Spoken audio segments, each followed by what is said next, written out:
Welcome back to Open Line. We are right in the middle of a just fantastic conversation with Kathy, with the Tennessee Coalition, and like as often happens in the midst of this pandemic with Zoom, for some reason we lost connection, but we have Kathy back. That's the good news. We were right in the midst of, and we were talking in the break, Kathy, you did not realize that you had disconnected from our system, so you were still going. So let's get back to where we were in this conversation about untested rape kits in the state of Tennessee and what you all hope to do about that. Right. So I will say this. I think Tennessee has been doing a good job on testing those rape kits.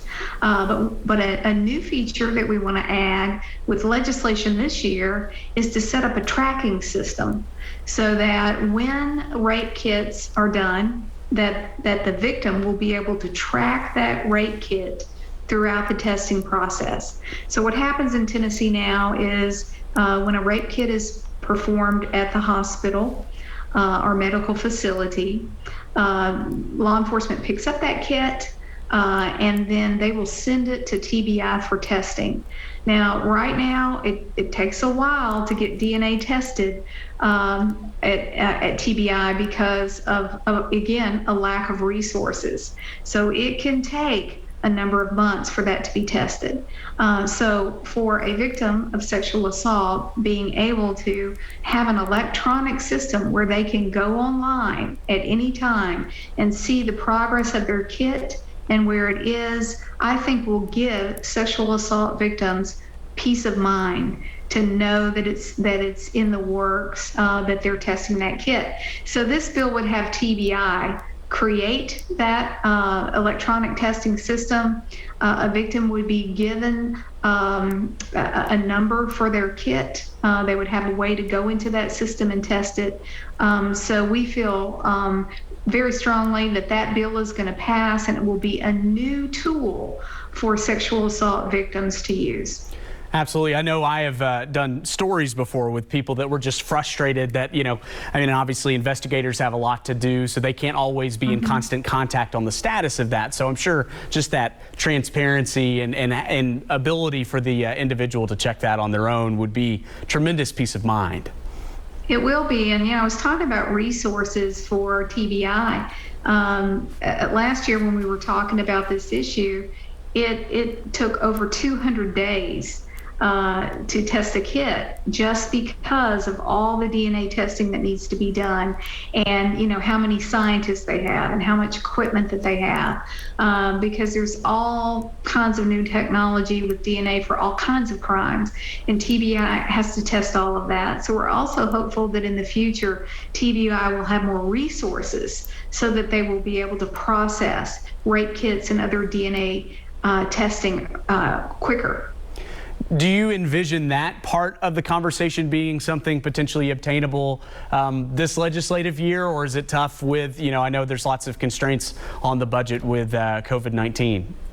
I'm not sure. You never know what's going to happen to the budget until it's done. We're also supporting some legislation to give some confidentiality privileges to advocates who work in domestic violence shelters and rape crisis centers, so that they can't be compelled to testify about conversations with victims. And I think that's another important piece of legislation.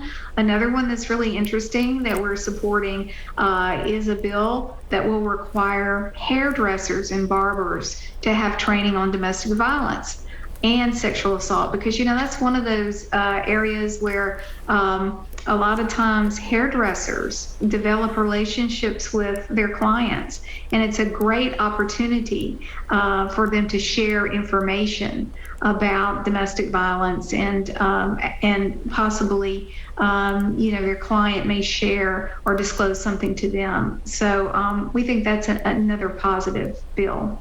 That's a fascinating topic because you're right. Obviously, you're in the chair with somebody for 32 minutes to an hour and you talk all about life. I'm curious kind of a little bit of the mechanics of how that legislation would work. Would that be connected to their being licensed through the state, or how would that work? It is connected with licensing. Right now, there is a course that they can take online. So it's very easy, an online course. Also, I think after we can all get back into the community, there will also be some in-person courses that people can take. So again, it's just another way to educate people who come in contact with people who may be in these abusive situations.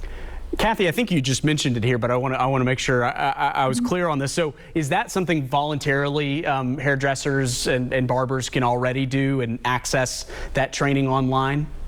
Yes, right now they can voluntarily access that training online, but this legislation would make it a requirement of their licensure. Absolutely. I also want to ask you about the other piece of legislation that you mentioned about the protection for advocates.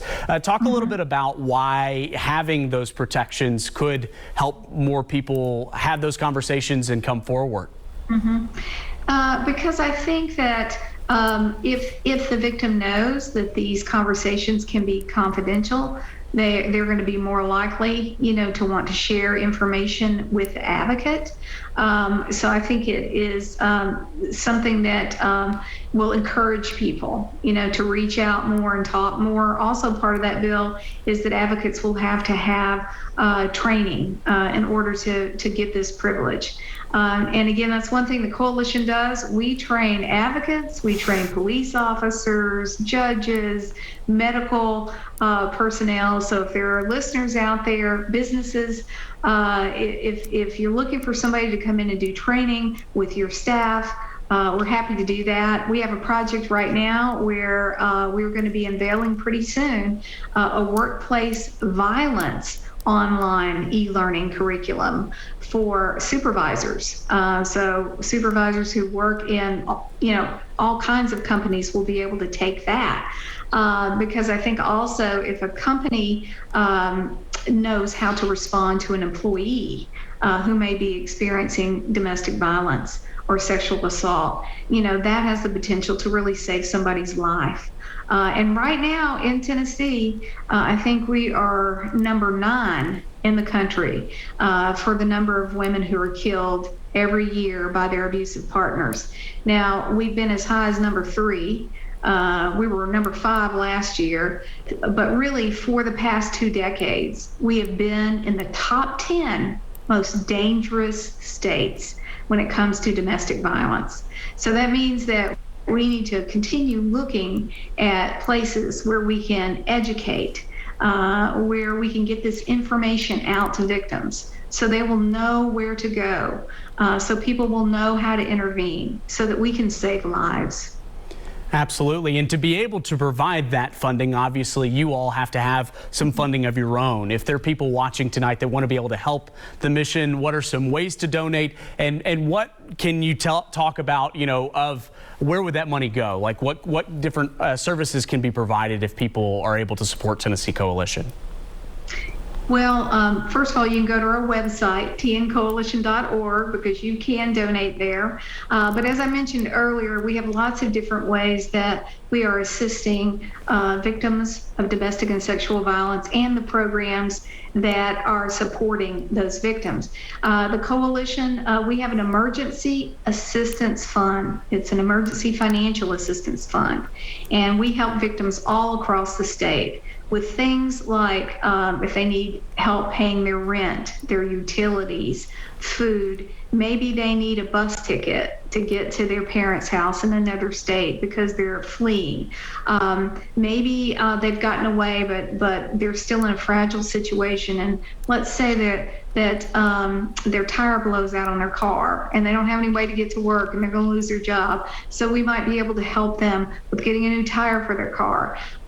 We have different foundations and individuals who donate to our emergency assistance fund, but we never have enough money, and we run out of money all the time because the needs are so great. The other thing I wanted to say is we know that the greatest need or unmet need for victims of domestic violence in Tennessee is housing, whether that's emergency housing, transitional housing, or long-term housing.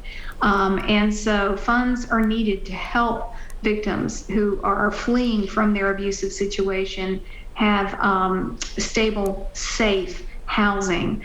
Legal assistance is another thing that is an unmet need in Tennessee. So through the coalition, we have some legal services that we provide to victims, as well as legal aid in different areas of the state. Also provide some services to victims, but all of our programs provide legal advocacy. They go to court with victims. They help explain that court process. So people could also donate to their local domestic violence shelter or rape crisis center. Absolutely. And it seems like the through line throughout our conversation tonight has been, there are so many resources out there, but really the first step is to either have an advocate or a friend say something to get the person to, to realize the situation. And then also just the individual that's involved to take that first step and reach out. Talk a little bit about that. Like how, if someone needs to make that first step, what does that first step look like? Well, again, the first step could be telling a trusted friend. If it's teen dating violence, what we're talking about, it could be telling a trusted friend. It could be telling a trusted adult that you are in that situation and that you need help. If it's an adult victim, then we always say, well, whether it's teen or adult, if you're in immediate danger, call 911. Because law enforcement is there to help you and support you. And I personally have trained over 10,000 police officers in Tennessee on issues of domestic and sexual violence. And we have specialized units with some of these departments. And so I encourage people to reach out if they're in that situation, whether they are a teen dating violence situation or adult. If you're in immediate danger, pick up that phone and call 911. Also for adults, go to our website, find the shelter in your area. We have all the hotline numbers on our website. There's also a statewide domestic violence hotline that folks can call as well to find out the nearest location for a shelter or a rape crisis center in their area. So that first step is really reaching out for help, talking to somebody about it, and then trying to connect with those resources. Absolutely. Kathy, we have a call-in question from Debbie. I want to go ahead and patch Debbie through. Go ahead. Oh, yes, I was just wondering if you guys needed any kind of support with somebody having to stay in my house, like if you needed housing for someone to help them get going. Sure. Before we had shelters, about 3 decades ago, we started developing shelters in Tennessee. Before that, women just opened up their house to other women.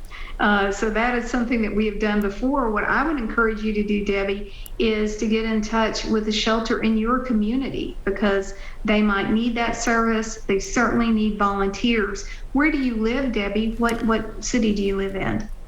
Debbie is off the line, so unfortunately can't ask her that. Sorry. All right. Well, if Debbie lives in Davidson County, the YWCA domestic violence shelter is here, and again, they're always looking for volunteers. But how wonderful, how generous that someone would want to open up their house to a victim of domestic violence. Absolutely. One thing I noticed on your website, Kathy, is you also have a section where people can sign up for news and updates from the Tennessee Coalition. If someone, like Debbie, is looking for ways to plug in, is that a way to hear about the different opportunities as well? Absolutely. We have a number of newsletters that we send out. Also, if people want to sign up for those legislative reports, every week I'm sending out a report about what's going on in the Tennessee legislature, but also we let people know about what's going on at the federal level. So, for example, we're very excited that they're going to reauthorize the Violence Against Women Act. And that's something that we've been waiting for a while. And the reason why that's so important is because it brings millions of dollars to Tennessee every year that helps support not only domestic violence shelters, rape crisis centers, but also prosecution and law enforcement. So the reenactment of this grant is very important.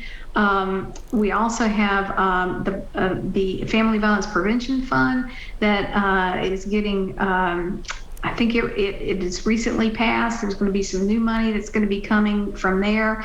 If it weren't for this federal money, many of our programs would not be able to operate because we have so little money in Tennessee dedicated toward this. So for domestic violence shelters, I mentioned we have 38 of those shelters.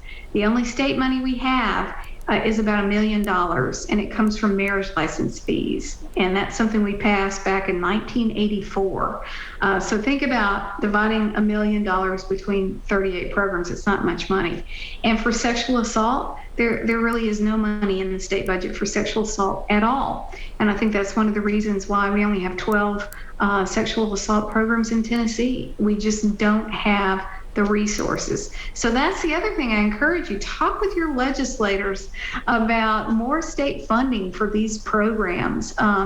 Because think about it for a moment. If you were in a situation where you didn't have a job, you didn't have a place to live, you may have children, you don't have any daycare, you don't have any transportation, you're going to be stuck in that situation. So resources, support, that's what people need to get safe. Thank you so much, Kathy. We have to unfortunately fit in one more break. We'll be back with Open Line after this.